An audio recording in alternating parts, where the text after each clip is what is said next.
Hello everyone, আসসালামু আলাইকুম। কেমন আছেন আপনারা সবাই? আশা করি ভালো আছেন।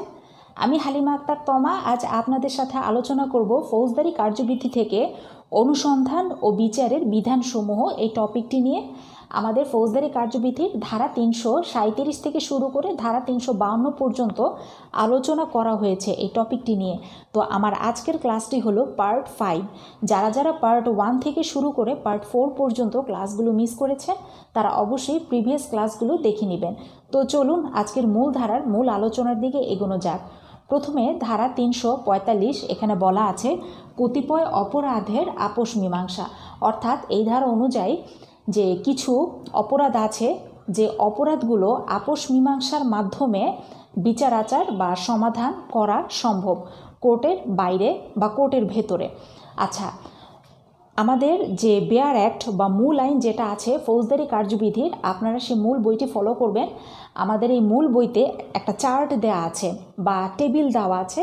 তো টেবিলের প্রথম এবং দ্বিতীয় কলামে উল্লেখ করে দেওয়া আছে দণ্ডবিধির অধীনে কিছু ধারা, কিছু অপরাধ, যে অপরাধগুলো আপোষ মীমাংসার মাধ্যমে সমাধান করা সম্ভব বা সমাধান করা যায়।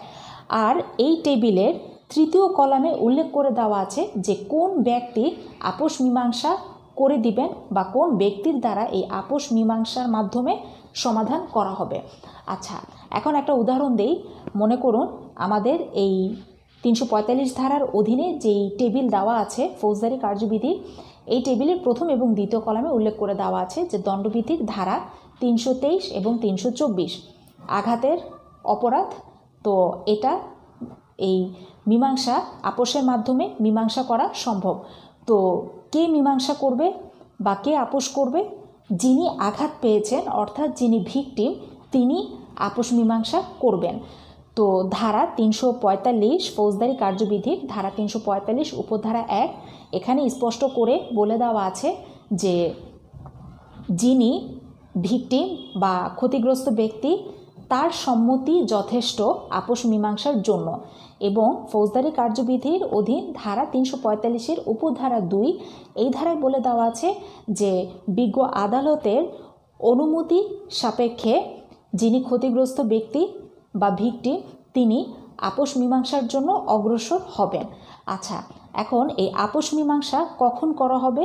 সেটা হলো যে আদালত কর্তৃক দণ্ড ঘোষণা করার পূর্বে যে কোনো সময় আপোষ মীমাংসা করা যায় এবং এটা কোর্টের ভেতরেও হতে পারে, আবার কোর্টের বাইরেও হতে পারে।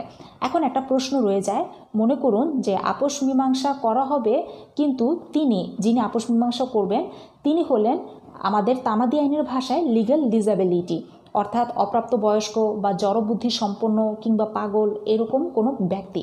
তাহলে এখন আপোষ মীমাংসা কিভাবে হবে?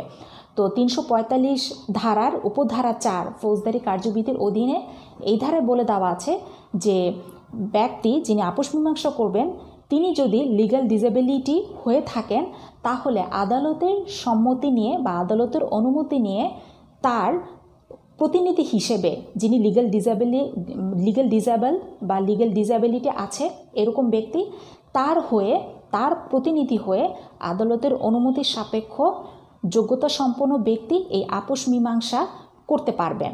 আচ্ছা, আর উপধারা 6 ধারা 345-এর উপধারা 6 ফৌজদারি কার্যবিধির অধীন এখানে বলে দেওয়া আছে যে আপোষ মীমাংসার মাধ্যমে যখন বিষয়টি সুরাহা হবে তখন এই যে আসামি বা অভিযুক্ত ব্যক্তি তিনি যে ছাড়া পেয়ে যাবেন, এই ছাড়া পেয়ে যাওয়াটাকে খালাস হিসেবে গণ্য করা হয় বা খালাস হিসেবে গণ্য করা হবে।